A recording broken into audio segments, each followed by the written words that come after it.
Welcome to episode 182 of Sports Geek. On this week's episode, I chat with good friend, author and futurist Steve Sammartino. Welcome to Sports Geek, the podcast built for sports digital and sports business professionals. And now, here's your host who lists Fletch as his favorite movie, Sean Callanan. Thanks, DJ Joel. My name is Sean Callanan, and yes, Fletch, Chevy Chase, one of his best, is one of my favourite movies, and I do have a movie poster of Fletch, and I've just realised, and Steve, my guest, reminded me when he came into the office that it is not up in the office here at Creative Cube, so I'll have to rectify that. As always, thank you for listening. You might be doing so on iTunes. Actually, they call it the podcast app now. I think there's been an official release by Apple that say stop calling it iTunes, people. But you know where to get it, Apple folk. Or you might be listening it on Google Play, Stitcher, or my favourite app, Pocket Casts.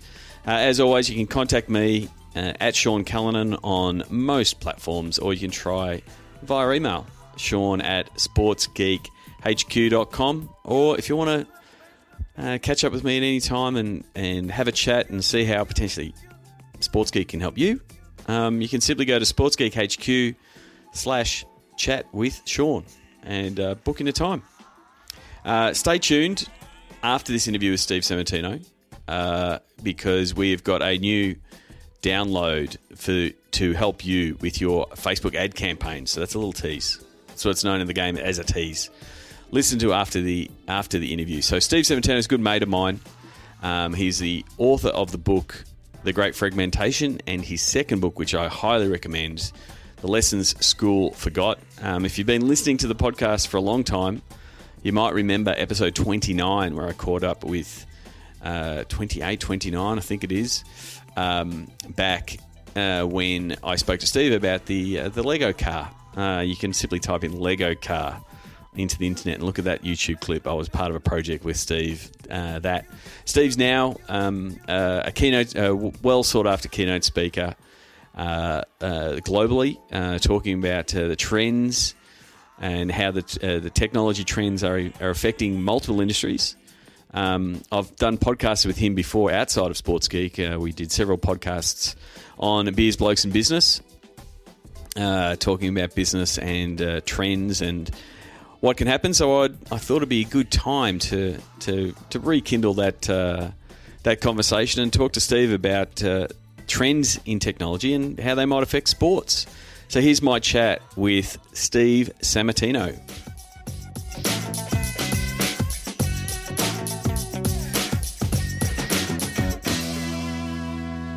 Very happy to have a good friend, Steve Sammartino, futurist and author. You can find him on Twitter at Sammartino.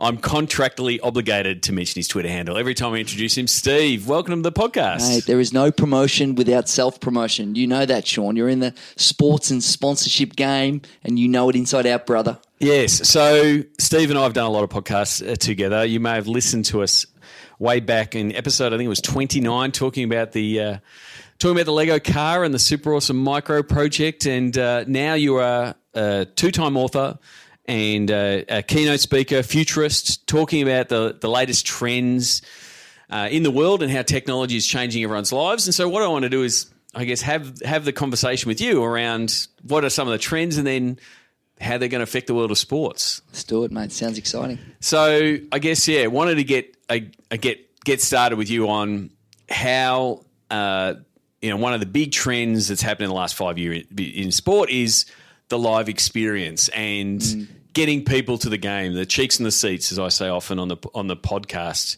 What are you seeing, in that space of, experiential marketing, those kind of things on what people are looking for and the fact that there are, so many options now for the customer? Yeah, it's really interesting. I think about the idea of what people want in life now, and a large part of, as humans, what we want and what we do isn't just the experience itself, but it's what the experience shows.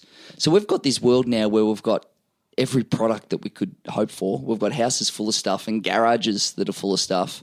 And our garages are so full that we've got self-storage as the fastest growing real estate in the last 20 years in the US. And now what we look for is experiences for two reasons. First thing is there's only so much stuff you can have, and the enjoyment you get out of that is so temporary, and it's still the same thing after you've bought it, that I think experiences in sport, if you think they're big now, well, buckle your seatbelt because it's going to get bigger and more important. Experiences in our life are everything. It isn't just where you go and what you do. It's also, remember, we're all the CEO of our own personal media corporation. We want to show people how cool our life is, that we're at the Super Bowl, that we're at the grand final, we're at the event. Yep. And I think that the fact that sports is doing so well, this is actually the start of the start. And so, you sort of touched on that around, where does technology, and the biggest technology we've got at the moment is, sitting in our pockets. Yep. And the fact NASA in your pocket. Exactly. And so, and there is a bit of a toing and froing in the world of sport of how much the experience should be to the person and how much should it be through the device. And, there's a bit of are you getting distracted by all of these technical widgets that you might be able to roll out? Where are you seeing one, both sports industry, but other industries sort of bringing in tech? So I reckon it's the same, whether it's a rock concert or a sport, right? The whole argument on should I be watching the game or looking at my phone and seeing the highlight and watching the thing that I just missed on the screen or taking a video of it and posting it. You know what I reckon? We've got to remember that now for the first time in history, we live in the choose your own adventure. Yep. This is the choose your own adventure world. Now, I know that you, Sean, because I'm often texting you when we're watching our favourite football team. Yes. And I know that even though I text you after I'm so excited after that goal was scored, expecting a response from you, I'm not going to get it until quarter time. No. I'm not going to get it until a break in the play because I know you're a guy who loves to watch the game in isolation and then you go to the digital tools in the break. Yep. Now, I'm the guy that watches the digital tools because I've got young kids and I'm watching it at home. Yep. But the digital tools help me connect to you because you're at the game, or my brother, he happens to be at the game, and I try and connect with you guys to give me at home a bit of that live atmosphere by connecting with the tools. So that's one of the things that I love. But if we're a sports company that's out there or a sports organisation, what we've got to do is remove our judgment and increase the options. And it is very much because there's a bit of, the silver bullet, this will solve it, everyone will bet. It's like, it's not everybody. It's not. That's the point. And we've got to remember that back in the past where we were designing a singular product, you're designing cornflakes or you're designing a car, you've got to try and get it right for everyone because it's a physical product. And steel or bricks or concrete can't be in two places at once. Once you've molded it and developed it, that's it. But in a digital world, zero cost digital distribution, we can give a multitude of options to our audience and let them choose. Right? It shouldn't be, you should be using the digital tool or you shouldn't not be using the digital tool. It's about optionality. And I love that idea that some people want to stay pure on the sport and then focus on the game live and then tweet or put it on Facebook or whatever afterwards. And then some actually like to be more integrated in it. But what we've got to do is embrace a myriad of tools and let people choose what suits them. And whatever they choose, we facilitate. Yeah, and it's interesting we're seeing a bit of a bounce back. I think it was Chris Rock, Jack White's new tour, that they pretty much give you this pouch that locks up your phone. Right. That's interesting, right? That's a good marketing point of difference, right? Yeah, and so it's they promote the event before it happens. You get the pouch. Yeah, so you turn up, you effectively cloak your own device. Right. It gets locked in. You put it back in your pocket, but you can't be pulling it out now. Is that to avoid people filming it and putting the content out there, or is that to make people more attentive, be more visceral and live in the experience? I mean, it's an interesting question. I think it's a bit of column A and a bit of column B, to be honest, and it's a bit of a gimmick. It's a bit of a gimmick as well. I don't mind that. Actually, I like the gimmick idea because straight away you're getting some cut through because, as you know, mate, every day there's another event or another. I mean, the number of sporting events or general events. It's just out of control. It's just increasing, isn't it? And it was a technology concern early on. Like talking to a few of the people were rolling out the tech in stadiums right when Periscope was becoming a thing, live right? Feeds, yeah. And so the first thing they did was, we'll block that app. We won't let people do live streaming from the. And they found a way around it. They found a way around it, but the thing was, that, like, watching it from your seat also was an amplifier. So it's I should be at the game, and why shouldn't I be? Or the stuff that Snapchat is doing, where you can tune in and see all the different views from a big game. It's like, well, it's a different way to consume what's happening down in the rooms before they come out, or what's happening in halftime. I mean, this is really interesting because it comes down to the idea of we've got two sets of eyeballs as humans. If everyone has another set of eyeballs in their pocket, I can almost be in any seat at any time, and very soon, we're probably going to have live cameras inside the ball of the sports game where I'm actually on the field, or a micro camera sitting on the headband of your favourite player who's, on the court, dribbling down the line, and I can actually have it. Yeah, I mean, it's going to be interesting. So I think this idea to isolate the technology so that we can keep the live performance and the revenue and not let people go against the TV rights that have been sold for billions of dollars to someone is kind of limited thinking. Yeah. Right? And the easiest way to think about that is to go back and to say, well, did sports grow or decline when TV arrived? Right? Like that's the first question. And then so if we follow on that line of thinking, will sports grow or decline with mobile technology, whether or not it's displaced small cameras inside balls or on players and GPS devices? Or well, it comes down just to how probably the next point that I sort of had on the list of how the media world is changing. So that's the problem. So if I was to come back to the primary problem right now, and in Australia here for the Australian listeners, we have the AFL's the biggest sport here, and you know what they sell? Digital rights and TV rights separately. Yep. It's almost embarrassing.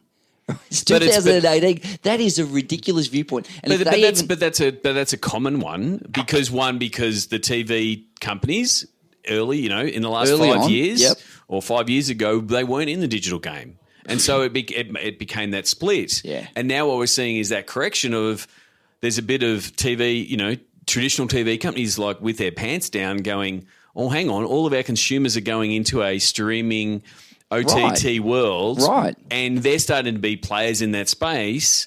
But as they've turned up to the bidding war, they're like, oh, hang on, who are you? And there's Facebook to their right. There's Twitter to their left. Yes. There's Jeff Bezos over there with Amazon going on. And then there's Hulu, and Netflix is saying, actually, we can participate in this because we're actually in more homes than Foxtel in Australia. Well, and and then you've got massive deals that Disney just going and buying ESPN, Exactly. Major League Baseball, advanced media. So it becomes this completely different ecosystem. Let's call it digital demarcation. Yep. So for you old unionists out there, you'd remember the demarcation. You're not allowed to work in an area that your union is in control of because we want to protect each other's jobs. Here's the thing that is so important for listeners to understand is that we now live in what I call a horizontal economy. Now, what we used to live in was separate verticals or buckets where industries operated separately in their own supply chain. Yep. But now, because we all use the same tools or factors of production, which is digital information, it's horizontalized. And you can't see my arm moving horizontally right now. But everyone knows what horizontal looks like. Right, they know what it looks like. Thank you, Sean. I knew you'd look after me. And so what's happened here is we're all using the same tool here. There is no digital. Yep. Right, because even your phone, one of my favourite things is I laugh at when they say you get this many phone calls and this much data. Guess what? It's all data. There is no phone calls and data. Yep. It's the same stuff going through the phone lines. It's a big trick, right? Yep. And so there is no digital TV and non-digital TV because all TV is digital. So Yep. something that really needs to happen and needs to happen real quick is that rights in sports they just can't be sold in separate buckets because those buckets no longer exist. Well, and also I think, when they were ranked TV and digital, it was like digital was the little brother. Yeah, digital was this little upstart thing on the side that was interesting. Let's have a little website on the side. We're not too far away from that flipping. Yeah, like absolutely. there's not. I think we're realising it, and it takes companies a while to adjust. And the other thing you have is these deals are often 2, 3, 5 year deals, or and 8, 9, 10 years. Like these are really long. Some of them are long lead deals, and we know with Moore's law and other technology accelerating returns that a deal, the technology is doubling in power every 12, 18 months. And so a deal that made sense 3 years ago becomes outdated, early on in that deal. And that's where the changes are coming. I do think that the Google, the Facebook, the Amazons, they might be the first bidder, and then they might do a deal with the more traditional TV stations. That's right. So the other thing is they might end up buying these TV stations because they're becoming media companies in their own right. So you don't know where the landscape's going. Google and Facebook, they're not technology companies. They're media companies in disguise. And the only reason they claim to be non-media companies is to shirk the responsibility that goes with controlling media. I think we all know that. I mean, it was... And I'm an anti-Mark Zuckerberg guy. As powerful his platform is, geez, he's a piece of work, that bloke. Yeah, but but then you look at... So I didn't want to tell people exactly how I felt there. But that's okay. Yeah, you compare him to Elon Musk, who actually, wants to save climate change, and Mark Zuckerberg, who says, we're not a media company, we're a platform. We employ... we don't employ journalists. So we'll wind the conversation back. Okay. Because I do think it was... quite funny that Rupert Murdoch, who is unashamedly a media guy, was making claims that the social media companies like Facebook, Twitter, and that should be paying carriage fees. Carriage fees? Carriage fees in the same way that TV companies would be paying these carriage fees for the rights to be able to talk about, promote, and right, got it. Which is effectively, like buying your TV license back in the 50s. Back in the day, yep. And, he was calling them out as effectively as media companies, but it's like applying a 1960s philosophy solution to it. So who's worse, Rupert Murdoch or Mark Zuckerberg, right? I don't know. Yeah, so I guess, the whole media, and the sports rights place is ever-changing. I mean, like just last week and talked to Josh Grunberg at Whistle Sports around what they're doing with some of the world's biggest YouTube creators and how it's a completely different media company than what previously been built to, the LAFC guys sold their game rights to YouTube. And it's going to be on their YouTube Go subscription service. I love that. I love that. That gets me excited on where your rights go to. There's something really interesting, and I know that you need revenue that's sustainable and predictable, right, to manage a sporting franchise or an organisation or a sporting code, right? Because you need to say, look, we've got X amount of billions of dollars. Now we can run the show. We can set up the cameras. We can do the whole thing. Yep. But there's something weird about that setup where it goes to an old model where you have to subscribe or there's something about the on-demand world for sports that I think is missing in some of the... Yeah, it hasn't been solved. And especially in some of the, I'm going to say ball sport codes, which might be football, basketball, baseball, all these types of areas where it's kind of all or nothing. I think they can learn a little bit from the UFC and the boxing with the pay-per-view.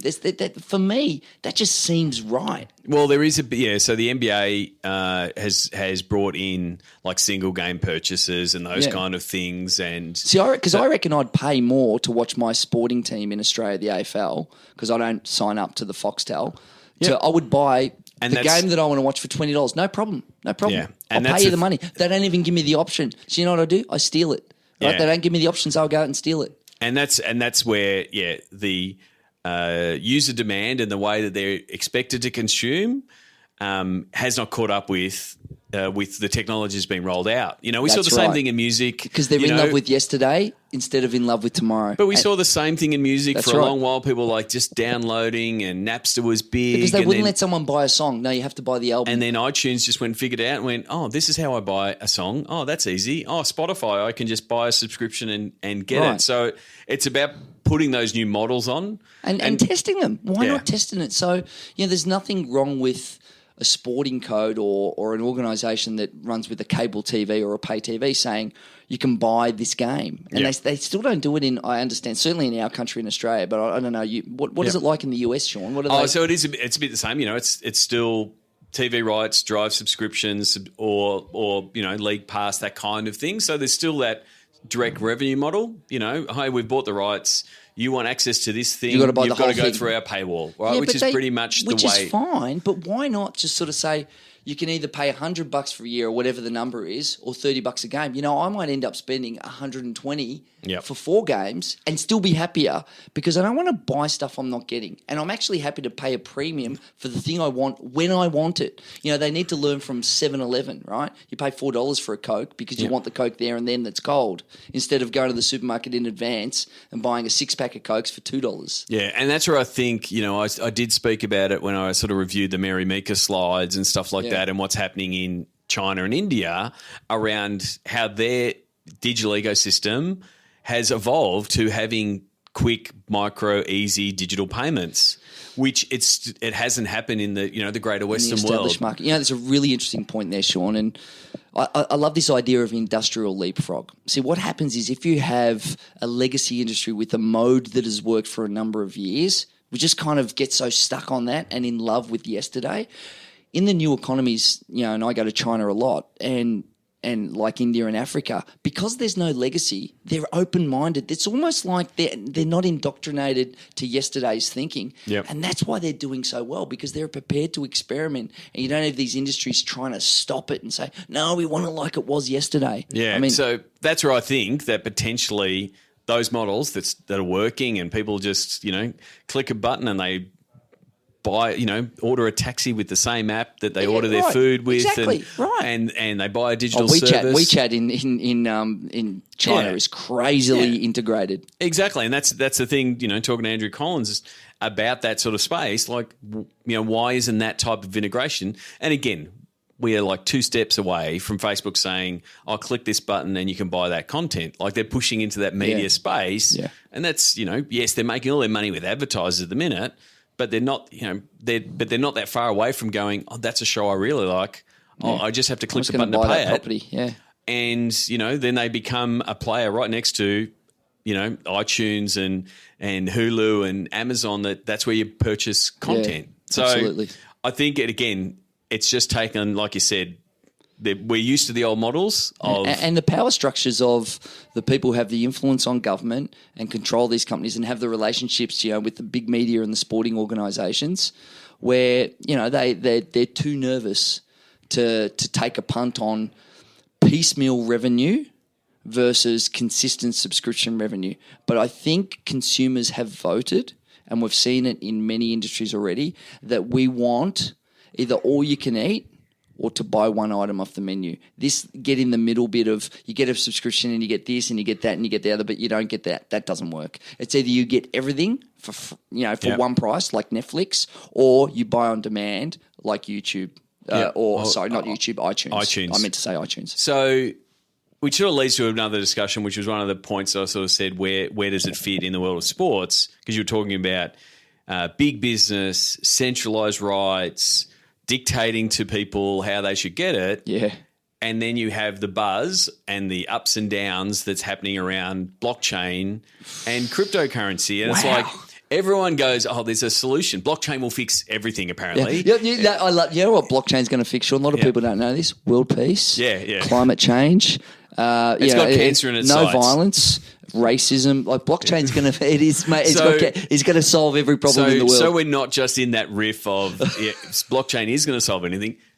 What, you know, I love you as a futurist, and obviously people say, you know, hey Steve, my crypto's going bananas. Oh Steve, I've just lost my house because of crypto. It's just the last 6 weeks.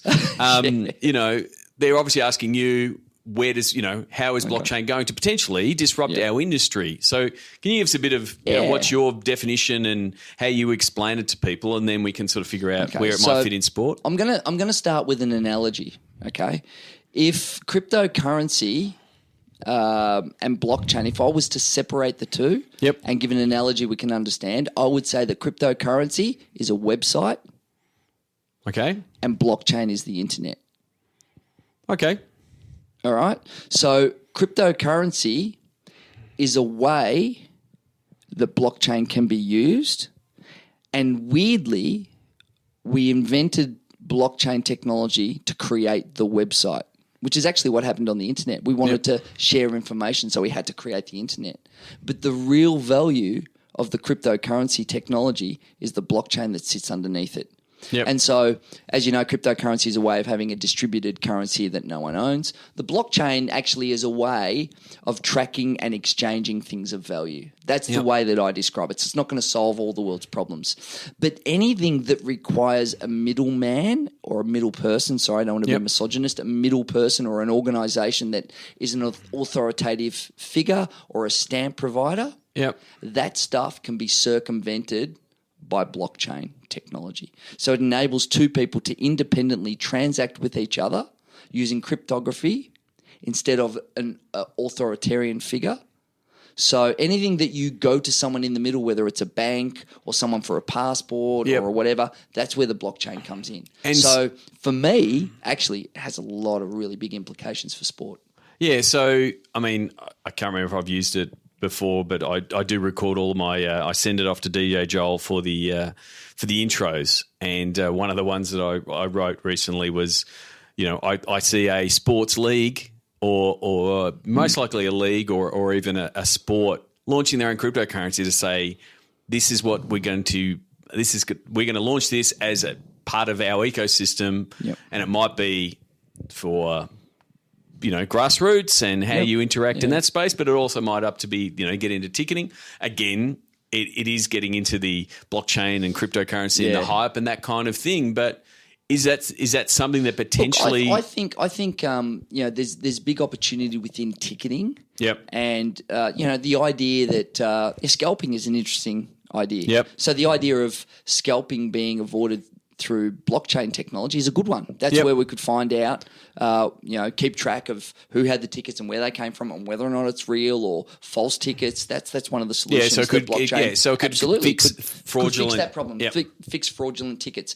Another thing that could be interesting is if we think about the way the internet operates now with likes and follows and shares, putting that type of stuff on a blockchain for an industry or a sport could create its own system, ecosystem of value. So it potentially could get into that space of loyalty. In the space of, I go to my game. I'm the most loyal fan. Yeah. So I'm the most loyal fan of the New York Yankees or the Collingwood Football Club or Manchester United, and every interaction that I have that promotes or does something for the club gets tracked and I get value for that, and that value could become some sort of a frequent flyer point that I can cash in with the club because I'm supporting and working for the club, for example. And that would be immutable, transferable, anonymous, and tracked on the blockchain beautifully. So right now we've got this whole sort of, it's hard to use and hard to understand. As we move up the learning curve and we find technology solutions, because the blockchain technology is a bit slow at the moment. That's one of the core challenges. When we get around that, I think we're going to see tokens and coins for different industries where we can trade and transact value within an ecosystem and then bring the money back out into our normal fiat currency to create the value later. Yeah, and that's the piece, because it's that ecosystem piece. So, talking to the guys at Unicorn who are in the esports, fantasy and gambling space, like it made, because they were building, they had an ecosystem of people playing games and deciding who was going to win in the esports space. It made sense for them to then launch their own Unicorn Gold, the cryptocurrency, to say this is how we're going to do it inside our system. Yeah. And then the extension that is, then you can come to a Las Vegas casino, use our currency, and so it becomes an ecosystem. And I think it's a really good, that's what currencies are. Currencies are basically ecosystems of tracking value. Yep. That's what a currency is. A currency is everything to do with value created and trust exchanged.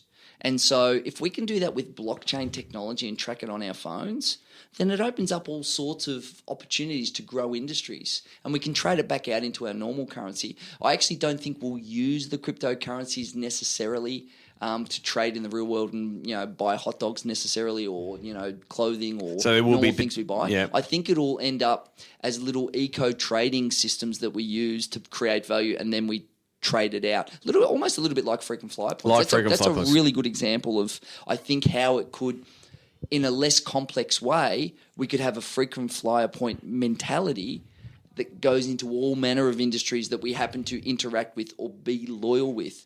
And if you might remember a few years ago, Sean, and I'm sure the listeners would, about 5 or 6 years ago, gamification was a real trendy word in business. How can you track followers in sport and create incentives? Well, I think the blockchain might have been the missing link to that entire idea. Yeah, I was early. We launched one in 2011. I remember that. And we talked about it. We had the fan base. What did you call it? It was Digital Cheer Squad. Digital Cheer Squad, that's right. And we did it with the Minnesota Timberwolves, and it was early, and we were tracking hashtags. See, too early, mate. Too early. And that kind of thing. And there's still still people valid. people that are doing that space. But yeah, that's exactly that point. Yep. One of the last points I want to go back to a conversation I had with Darren Birch at the AFL and some of the stuff that they're doing in planning like their next 20 years. And again, putting that future view of where the AFL might be. And one of the things that he talked about was looking at the Australian market, and it's like, cool, we've got our fans. We know who they are, but where's growth? And what will? And so the two things that were a real big focus for him were, where were the 6, 7, 8-year-olds? What are they going to be looking at when they turn 20? Wow. And then the other one was immigrants, new immigrants. Yeah. So, I've got, I've had my kids go through and become young adults. You've got young kids yourself. Yep. Where do you think they'll go? Yeah, well, it's interesting. And Sean's, while he's having a little cough there, where do you think he'll go? He's having some water now, people. Just visualize this. And so, culture is the most powerful thing and sustainable thing in our society. It's the most immovable and immutable thing. So I'm teaching my kids, they don't have a choice on the team that they break for. You know that, Sean. They break for Collingwood, and we're going to go to our first games this year. They're in. Well, you come sit and in so next, if sit the next to AFL us. or any code wants to grow, you've got to give the parents a reason to indoctrinate children. Yep. Right. I reckon indoctrination sounds terrible, sounds semi-religious, right? It does a bit. But this idea of indoctrinating and giving people a tool so that they can introduce something of value to them, to their new cohort, is going to become incredibly valuable. And the immigrants is a really good one. Actually, I really take my hat off to what the AFL did in the final series last year, where they had different languages calling the game and stuff, because it gives people a sense of belonging when they arrive. I mean, you don't move your whole family to a new country just for the sake of it. You want to integrate. You want to be part of something. You want to feel like you're part of it. But I'll tell you a personal story to me that really mattered about getting children into a sport and a franchise, and then I'll tell you about the tech side of it and the future side. So the first personal side is this. The Essendon Football Club came down to where my boy goes to kindergarten, right? And they gave him a football and a T-shirt and everything. And I proceeded... Fan development, right? And an incredible strategy. Let me tell you how powerful it was. My boy came home so excited because the AFL players came there and kicked the ball with him and gave him a T-shirt and everything, and he started barracking for Essendon. Now, when he was in bed that night, I proceeded to throw all that stuff in the bin because that's my job as a valuable dad. And my wife was a little bit angry, and I sat her aside and I said, listen, I have to tell you this, Shen. Here's how it rolls. What's the most important thing in our house? Is it our family? She said, yes. She agreed. I said, so right now, you will notice that every now and again I go to the football with my dad and my brother, and it's one of the most beautiful, powerful things that we value. And that couldn't happen in the same way if we didn't break for the same team. My family need to break for the same team because it gives us a lifetime connection that we'll have forever. And I really mean this deep down in my heart. Right? And so I'm going to take him down to the Collingwood training and get him some Collingwood gear and meet the players and sign the thing to get through that. So that family side of it and that connection, that social, cultural connection, is how you keep it going. In terms of technology, there's a real challenge. So, I mean, I completely agree with you on the family side, and I think it is, again, looking at the total overall market from a global point of view. I think Australia and the UK Europe scene, from a fan base point of view, it's very much family handed down. It's handed down, right? And you are directed, indoctrinated is the right word. I think it also happens in the States. Like you have fans that are that generational, right? But there's also the other side of it is there is that entertain. It is sport as entertainment, and there's not as strong as tie. And sometimes it's even in the language, like in the fact that I talk about the Australian market. Does it very well. It started with the AFL, NRL are now doing it. It's now at guilt level marketing, Right? I go, Yeah. Steve, you work for Collingwood. Are you a member yet? They don't have to. There's no marketing required because I'm a member and I'm going to make you a member and I'm going to shame you to not be a member. And so whereas in the US, they'll be called season ticket holders. So you're just someone that holds a bit of plastic. Yeah. Whereas in Australia, you're a member. And so we've seen, teams in the US. I think members are much better. It gives than you ticket holder. You're part of something. It's an ownership and identity piece that's really important. But from the interesting bit from from that is how the kids. Yeah, I think the thing that really sticks out to me is sport and entertainment and the overlap. So I think the sporting codes to do well need to understand that their competition isn't other sports. Their competition is entertainment, and entertainment could be movies, entertainment could be video games. And here's what I think it could be all those media outlets we talked. Right, and so let's think about the media outlets as well. So it's Netflix against and Hulu and Facebook. So yeah. here's what you got to do. Right, if you try and compete, you lose. If you try and collaborate, then you become part of the shift. All right, so let's think about the people who fought the MP3s and the people who went with it. All right, don't fight the tide. So if that means that in some way your sport needs to be more integrated with entertainment or movies or something, then you need to move in it. You actually need to blur the lines. The more you blur the lines between what you are in sport and entertainment, the more you can survive. Because unless you're at the table with where the change happens and where the kids go tomorrow, you're not going to be part of the conversation and you can't shape it. And I think, talking to Aviv around the video technology that he's supplying into the NBA, in the fact that, they went from sharing 300 videos across all of their channels to having this technology that picks out the highlight, knows what this highlight, no, it's a really great highlight, and it just gets shared. And they've gone from like that to 1,500 videos being shared on all these different channels. It's just, and that it's almost omnipresent. A massive dunk happens and it's like, I'll just have to open my phone and every platform will have some version of that and it's in my face. And they've taken that approach of making sure it's everywhere and everyone sees it, to other leagues that have been more traditional, sitting at, cease and desist letters that restrict it. And that's the old world, isn't it? You're not allowed to use it. So it's like this idea of, I used to call it channelology. So you've got to let people choose their own channel, right? And so if you want the kids to be into your sport with tech, be where they are and be agnostic. Yep. Don't think in terms of buckets or channels. Just put it wherever they are and let them choose and let them arrive. Let them come in. And that's where it will be. We'll see, I remember, my kids early on playing, computers, and they'll be sitting there waiting for the desktop to load up to play some game, right? Yeah. And that's what it was. This is when my kids were little, whereas your kids can pick up an iPad, click two buttons and watch something, right? Have no problems with it.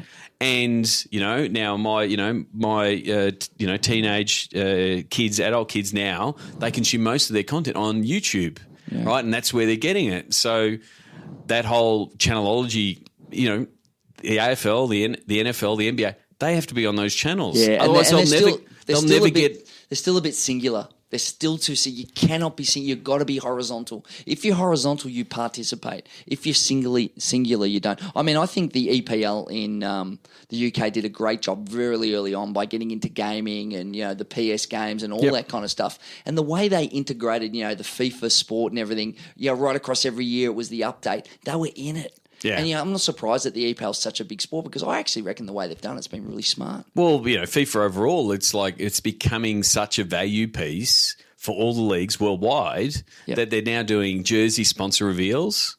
Right, they're now doing player celebrations in stadium of the game version, not the live version. There you go. Right, so it's a bit it's the connecting of I play the game. Oh, I see it. And the fact that, again, go back to Mary Meeker, the fact that actual players are watching and playing the game to help them visualise to play, it's that message to fans. And here's some advice for anyone in the AFL out there.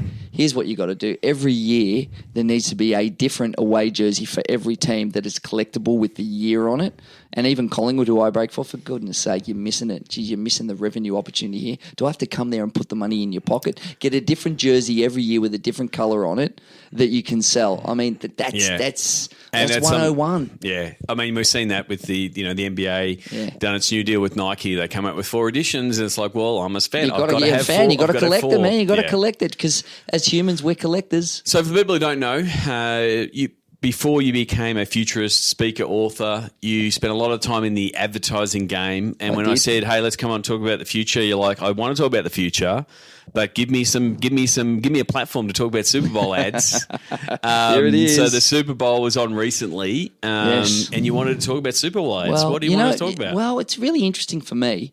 I actually reckon it's one of the few times that advertising works. Yep. In the modern world, right? And the organisations out there, the sporting organisations and companies, they need to realise there are very few things that aggregate people around a screen to watch together. It just doesn't happen anymore. I mean, Gary Vee still calls it a pretty good buy because you're getting that. It is a good buy because no one is watching at that time, 7:30 p.m. Friday night, like they are with sport. It's the only thing left. There's nothing left. Even Big Bang Theory gets 20 million people in America. It's like, well, I can watch it on demand or whenever I want or later on.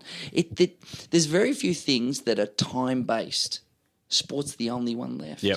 And Super Bowl advertising, I still reckon, is incredible value, not because everyone's watching it. The ads actually become their own ecosystem that people want to watch, and tech and ad people want to see them. They've waxed and waned on the, we're going to release it 2 days before, right? Yeah. Oh, did you see that Darth Vader Volvo ad? It's I've seen it 3 days before, but then it appears, and then you have, the Australian tourism. Got a lot of cut through, didn't it? Got a lot of cut through doing the Dundee PR. movie. Oh no, it's just an ad piece. And it's like, there's a debate here in Australia of did we pay too much, for it and all of this thing. But it's like there's a lot of people pay TV talking. and free-to-air TV, their advertising model is incredibly broken except for live sports. It's the only thing left.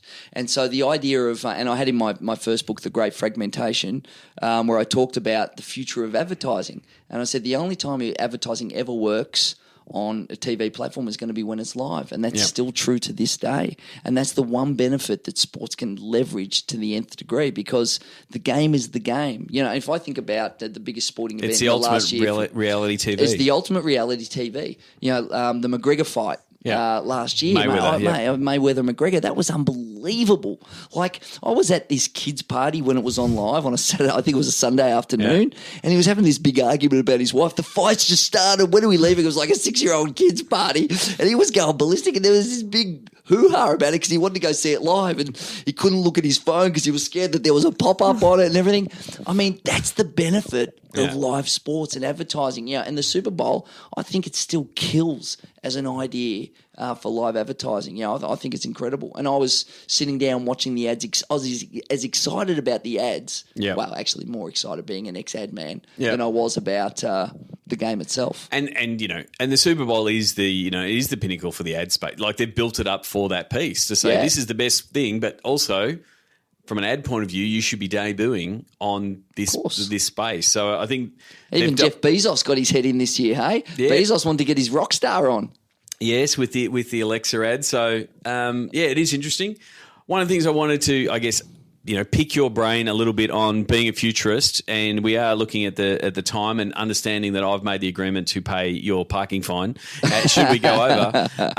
As a futurist, how do you stay on top of trends? It's actually one of the nerdy things that I do is I read a lot of university and white papers.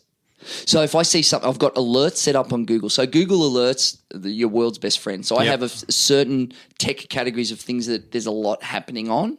So I have alerts on that. And if there's an interesting white paper that comes out of MIT or one of the good universities on the future, a new battery technology, I'll quickly read it and just get my head around it pretty quickly. Wired magazine is still, I think, the best magazine and journal for what's happening in the future. Just by such a long way, it's not even funny. Because they don't just tell you what's happened, they tell you what's happening. And that's way more important because tactics are disposable and trends are valuable. And they go through that. The other one is I try and get my fingers dirty. I've got to get dirt under the fingernails. So you've got to make projects and experiment with the technology. So I'm always trying to make something, do a bit about, and I'm doing a blockchain project, which we'll talk more about later. But, to get my head inside the tech, you got to make something. Because as everyone, listening knows, it's one thing to study it, but when you run a project or do something, you go, oh, gee, I thought this and gee, I learned that by touching it. So I basically read one book a week. on some sort of tech topic that's been recommended through a friend or someone that I trust. I'll read a book a week, and to read a book a week is really easy. The average book takes 7 hours to read at normal reading speed, and I read for an hour each day. And I don't read when I go to bed. You know when I read? 11 till 12 during the day, or 2 till 3 when I'm awake, and I can concentrate on it because it's part of my job. Yep. You know, it's part of my job. So I read a book a week, I read Wired magazine, read a few white papers, and do projects. So that's how I keep on top. Terrific. So as an author, I'm planning to document what I do from a sports geek point of view, and helping teams understand their digital footprint, how they can go about selling it, and go through the process we go through. What advice do you have for me? You know, being an author, writing the book is hard, and letting people know about it is harder. So I'm glad you mentioned it now. What you got to do is work with the audience in the lead up to the book, so they know what's coming. You can get feedback from them on what to write and let them know that's out. You almost got to drip feed a book in a long time before the launch. And that's what I've learned over 2 books, and I need to get better at it myself. And so I think a large part of writing a book is almost like you got to take the audience on the writing journey as you write it. Actually, one of the people who I think does it really well is Nassim Taleb. Who wrote the book The Black Swan, which was pretty famous, a New York Times bestseller, and he did Fooled by Randomness and Anti-Fragile. He's got a new book called Skin in the Game, which I think comes out now-ish or in a week or 2. And I really love the idea. It's like, don't trust opinions from people who haven't got skin in the game. And I just love that conceptually. It's great. And he's been sharing little pieces of the book for the last year and a half. As he's going through. As he's writing it and getting feedback and talking about stuff and doing that on Twitter. And, he can be a bit abrasive of a person to follow. But the way he's done that has been really something to be lauded. The other thing that he does really well, and I remember getting this advice off Seth Godin, is that, and who signed off on my first book or did a blurb for it, he said that the best books, you can describe what they're about without having to read them. So, and I'm not saying that facetiously, but the idea of the long tail, right? Anyone can tell you what the long tail is without having to have read it. You know, people can tell you what the tipping point is without actually having read the tipping point. And so that gives people a cognitive shortcut or understanding on what it is. And I think you definitely nailed that in your second book. The lesson school forgot, right? Which is all that cool stuff that you're like, why didn't they teach me this in school? About your future and your job and finance and all that. So that's what I did on my second one. And so check out the book. I mean, as I said to Samar, he did interrupt my Facebook Live the other day, calling me while I was on, but he got a shout out for the video. Nice, so I appreciate it, mate. I just need to call you 5 times a day, so I get that shout out every time. So one of the things that we do for the end of the podcast interview is the Sports Geek Closing 5. Sometimes I prep people and they give them the questions. My eyes have just gone like dinner plates. He doesn't know. So do you remember? And so because people go, I'm happy to have a conversation, but sometimes they freak out with the last 5. So I haven't prepped you, so full warning. I don't know what it is now. Now I'm nervous. But you've known from this conversation, Steve is very good at handling any question. Do you remember the first sports event you ever attended? Yeah, I do. Do you mean official one or localised? It's your answer. My first ever sporting event was a Collingwood game at Victoria Park. And it was Collingwood versus Melbourne, and it was the first ever AFL football match that I went to. And it would have been VFL at the time. It was VFL, and I remember.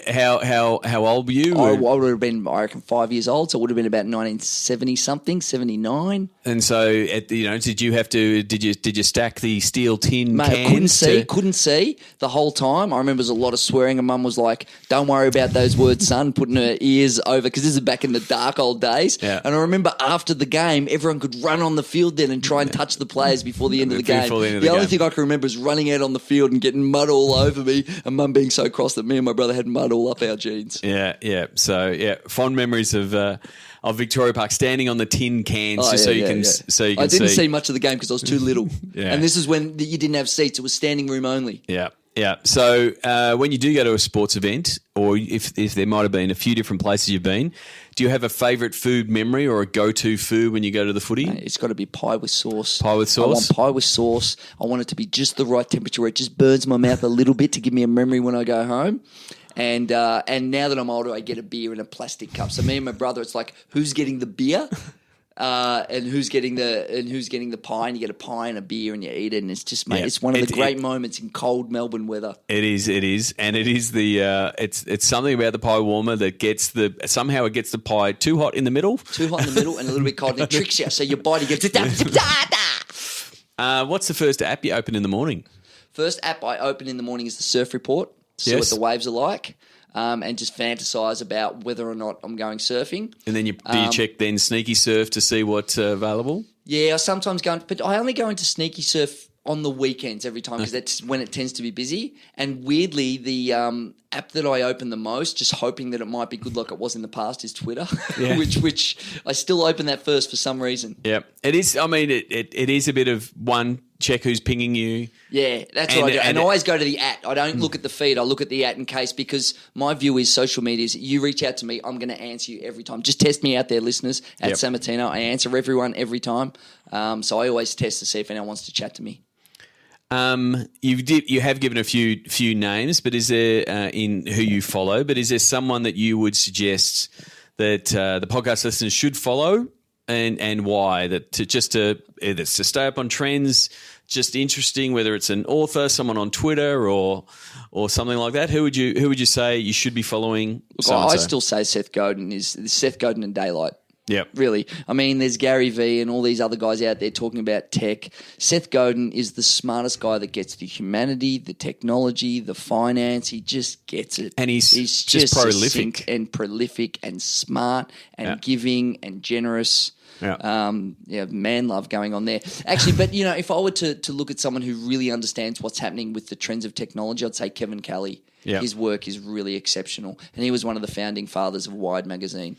Well, I mentioned Kevin Kelly because you have talked about him before around again when I started talking about the book idea. It's like the 1,000 fans. Yeah, true. Well, yeah, and Kevin Kelly, you guys might know this one, is that he came up with the concept of 1,000 true fans, which means you've probably got to have 10,000 people following you to get 10% of them, right? Yep. And if you have 1,000 true fans, they'll like your content and invest in you like they would a sports club, right? Yep. And give you a certain amount of their money, not because they're being generous to you, but because you're worth it and you give good value and you make their life better. So the last one is getting you to choose your social media platform MVP. We don't let people sit on the fence. Which platform is working for you the best right now? LinkedIn by a million miles. It is day and night. It's not even close. Now, I've transitioned from Twitter. Blogging was probably the one that gave me the most value for the longest time. But blogging, as you know now, everyone is kind of doing their blogging on other platforms. Now I'm doing micro blogs, 2 or 3 of them every day on LinkedIn. So follow me, Steve Sammartino, on LinkedIn. I do blogs on all manner of tech and thinking stuff every day, little photo things, experiences that I've had. And after we've spoken today, you're going to start doing some video. Yeah, I'm going to start doing more video this year. Heaps of video, but LinkedIn, I mean, it's just so valuable because I think we've all realised that while there's a lot of things we'd like to know about on LinkedIn, we follow the people who care about the things that we care about, and it's actually a little bit like Twitter used to be. Yep. It's people in your industry who can share information that's of value to them and of value to you. And it's, look, we don't need to see photos of each other's kids or birthday parties. We're here to do business. We do business. We educate and help each other, and it's great. So, yeah, I completely agree. I've loved where... And I wasn't an early fan of LinkedIn. Early days I hated it, and now I love it. Well, I mean, it was about this time last year I said, start taking it seriously, start seeing what happens you've seen, there. mate, and it's incredible. Yeah. I've been a big fan for LinkedIn a long while, but I really have loved what the tweaks they've done in the last 12 to 18 months. Actually, and they're going to take up, I would be flummoxed if they really don't fill that void on Facebook business pages. It's all going to go to LinkedIn, I think. Yeah, but it's also what we were talking about before. You go to Facebook, to keep up with your friends and your family and you stalk the people you went to high school with, right? Yeah. And it's in that personal. Yeah. It's your 5 p.m. onwards. It's your weekend platform. But LinkedIn is your 9 to 5, Monday to Me, Friday. and that suits what I do because Yep. I don't really share a lot of my social life really, other than a bit of the surfing. Yep. And stuff that's looks social, but it's really sort of more my work. I'm more a work guy online. Yep. And so LinkedIn's perfect. Yep. Well, I will make sure all the links to connect with Steve at Sammartino, stevesammartino.com, the Lessons School Forgot on all good book platforms. But really, you're just going to go to Amazon and click go. Of course. Thank you very much for catching up. Mate, thanks for having me. Really enjoyed the chat. Want to start driving more revenue from digital? Go to sportsgeekcampaigns.com. Thanks again to Steve Sammartino. As he said there, he replies to all these tweets. So if you are on the Twitter, send him a tweet at Sammartino. As I said, absolutely smart guy. One of the smartest guys I know. Always love catching up with Samra. Always learn something when I catch up with him. And if you are looking for some inspiration in your career or just trying to rethink how your career and how the world's moving, I really do suggest getting a copy of The Lessons School Forgot. It can really reframe your thinking and what you can do in the world, whether you want to be an entrepreneur or if you just want to be a game changer in your role in your current job. So that's it for this episode. A quick few plugs that I did mention. Doing a lot of athlete digital training at the minute.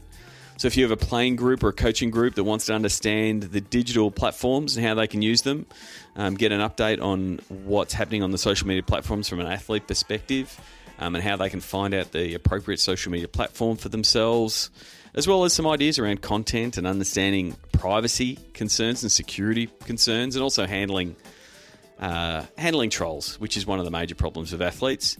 Please get in touch. We're doing it for a few different playing groups at the minute, so I thought I'd put that out there. I'm happy to do that session. Really like connecting with athletes and finding out how they're using the platforms. As I did in the episode, I really should turn alerts off when I'm doing intros and outros. I've just slightly got distracted, but back on task. We've got a new Facebook guide out. So for those of you who did download the Facebook data guide, which was a big hit for helping people understand the power of data, that was a free guide that you can help you understand your audiences, understand what Facebook knows about your fan base. If you haven't downloaded that, you can go to sportsgeekhq.com/fbdata. So we've done a follow-up. So now that you have got you've created these awesome audiences and awesome targets, and you've found some real nice niches for my American friends that you can run some campaigns to, you're now into the point of, well, how do we run the campaigns? So we've written a book about it. We've written a book about Facebook campaigns and how you can go about building Facebook campaigns. It's the exact process that we use when running campaigns for ourselves, so whether it's running campaigns to promote the podcast or Sports Geek content, as well as campaigns that we run from a ticketing point of view, from a merchandise point of view, season tickets, membership messages. So it takes you through a lot of the mechanics of naming conventions and why you do it, to also what you should be looking for in copy and images and those kind of things. And we're going to change it up a little bit. This book, which you'll be able to get at sportsgeekhq.com/FB campaigns. You can go get it now for free for the next week. By the time you listen to the next episode of Sports Geek, it will then go on sale for $9.95. So again, this is just me testing the market, testing, I guess, the opportunity. I'm not doing it as a big money maker, but it is about, I guess, testing the market of whether it wants this kind of content and what they'll be willing to pay. So as a podcast listener, you get in first and you get in for free. You've got 7 days to download it. This is a real big test to see whether podcast listeners follow up and sign up. And I know you do, because you've signed up for Sports Geek News or you've joined the Sports Biz Slack. So I know you do. So I wanted to make sure that as a loyal listener, you get this book for free. I'd love your feedback. So that's sportsgeekhq.com/campaigns for the next 7 days, you will be able to download that for free and better execute your campaigns and get the one of the big things that these campaigns can do is get the cheeks in the seats, get people into your stadium. So that's it. One last thing, an update on the book, as I was discussing with Steve Sammartino there. He is an author. I am hoping to be one this year. I met with the book publisher this week, so now we have a green light. So now I'm in the process of pulling together that content, coming up with vital things like name of the book and those kind of things, but it's pretty much working through the steps, the 5-step process that we've got around audience, content, distribution, value, and then your pitch. I'm going to start producing that content. I'll be sharing some of that content both with you as podcast listeners, also in the Sports Biz Slack community. I might ask a few people to review some chapters and some of the pieces as we develop it. It is very much the process that we go through in our workshops around helping teams better understand their content and actually start driving digital value. So I'm really excited about building that. If you're interested, if you'd like to know more, if you just want to support it, please get in touch. Sean at sportsgeekhq.com will get me via email. As I said, at Sean Callanan and all other channels. So until next episode, my name is Sean Callanan, and you've been listening to Sports Geek. Join over 1,000 sports business executives in Sports Biz Slack. Go to sportsgeekhq.com/Slack. Please share your fave episodes of Sports Geek on LinkedIn. Be sure to tag Sean Callanan. Go to sportsgeekhq.com for more sports digital marketing resources. Want to chat with Sean? Book a time for a call. Go to sportsgeekhq.com/phone call.